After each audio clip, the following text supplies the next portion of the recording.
Hi YouTube family, good afternoon.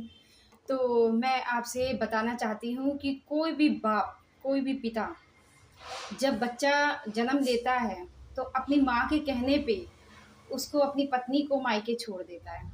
बच्चा पेट में रहता है, वहीं जन्म लेता है, वहीं पलता बढ़ता है, फिर 6 7 8 महीने का हो जाता है, उसको ले जाता है अपने घर। फिर माँ से, उसकी सास से झगड़ा होता है बहू का, फिर वो मायके छोड़ देता है, माँ के घर छोड़ देता है। माँ कहती है कि उसको छोड़ दे, उसका घमंड चूर हो जाएगा। सास कहती है बहू के लिए, बेटे को भड़काती है कि उसका घमंड चूर हो जाएगा, उसको मायके छोड़ दे। तो ऐसे करते करते 1 बार, 2 बार, 3 बार, 4 बार, ऐसे कर करके 5 6 बार उसने अपने पत्नी को मायके छोड़ा होगा। तो गाइस, आप इसमें बच्चा पिस रहा है बीच में। बच्चा शुरू से नानी को देखा, नाना को देखा, अपनी माँ के साथ रहा, बाप को देखा ही नहीं। क्योंकि बाप तो माँ का चमचा है।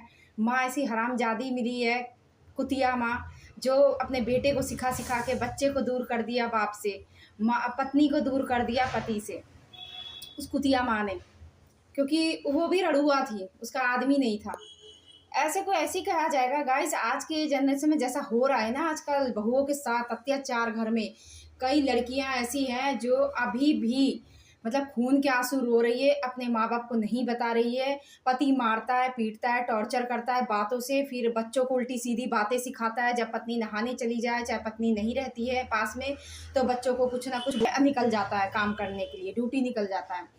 तो इस तरीके का बाप को आप क्या बोलेंगे? अगर बच्चे बच्चे को कोई काम बताया बाप ने, और छोटा है बच्चा, बच्चा उस लायक नहीं है इंडक्शन पे खाना बनाने, चाहे देखने लायक नहीं है, तो अगर उसमें से थोड़ा सा दूध गिर गया है तो बच्चे को ये कहेगा वो बाप कि एक तो तुम्हारा बच्चा रहा नहीं तुम्हारे साथ ना, तुमने उसका जन्म देखा ना, तुमने उसको पाला। बताया ना मैंने गाइस कि 5 6 बार बाप ने छोड़ दिया। जब बच्चा 6 7 साल, 8 साल का हो जाता है, 12 साल का हो जाता है, तब बच्चा बाप रखता है अपने साथ, और बाप सोचेगा कि वो मेरे गुण गाए। तो ऐसा कहीं होगा? जिसने नानी को देखा, मामा मामी सब, नानी मौसी सबको देखा, माँ को देखा, वो बच्चा दादी दादा कैसे पहचानेगा? बाप को कैसे पहचानेगा? जो बाप जिंदगी भर छोड़े रहा मायके में अपनी पत्नी को, बच्चों को अपने से दूर रखा माँ के कारण, खाली एक माँ के कारण, हरामजादी माँ के कारण। फिर उसके बाद वो बच्चों को क्या कहता है कि समोसे बेचेगा, तू रिक्शा चलाएगा। इतने छोटे से बच्चों से ऐसी लैंग्वेज बोला जाता है कहीं किसी बाप को कि तू रिक्शा चलाएगा। अच्छा ठीक है, तुम्हारा बच्चा तो रिक्शा चलाएगा क्योंकि तुम्हारे बाप की बच्चे की किस्मत जली हुई है। तुम्हारा बाप तो अच्छा था, तुम्हारा बाप तो मरवारी का दुकान खोला था, तो तुम्हारे बाप ने तुम्हें क्यों नहीं पढ़ाया? तुम्हारी माँ ने क्यों नहीं पढ़ाया? हेमा मालिनी ने।